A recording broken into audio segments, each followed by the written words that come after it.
لقد انتقم الله من المحتفلين بالسكر والعربدة بحفلات رأس السنة، وأهلك الله أصحاب الفجور في المنتجعات السياحية، ومسح الله سواحل بأكملها على هؤلاء العراة الذين كانوا مضطجعين يأخذون حمامات الشمس.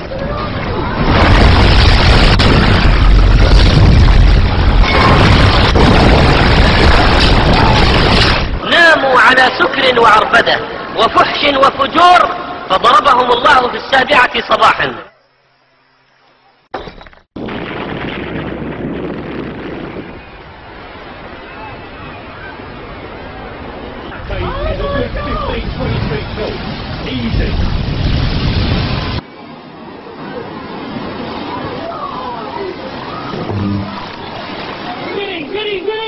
قد هربوا من برودة بلادهم.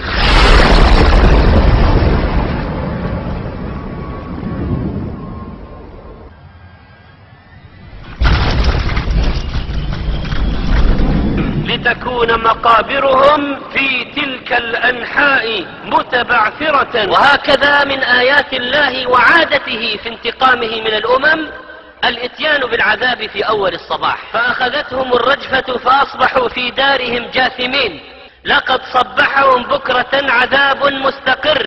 زلها القوي المتين. الزلازل من آيات الله في الكون، العواصف، الفيضانات من جند الله يرسلها على من يشاء، يسخرها عقابا للمذنبين وابتلاء للصالحين وعبرة للناجين. هي من جند الله. ثم يقولون تنجم عن تنفس الطبيعة وغضب الطبيعة وثورة الطبيعة. وغضب الطبيعة على الإنسان فعل الطبيعة. ومن الذي خلق الطبيعة؟ هل الطبيعة هي التي أوجدت نفسها؟ وما يعلم جنود ربك إلا هو وما هي إلا ذكرى للبشر.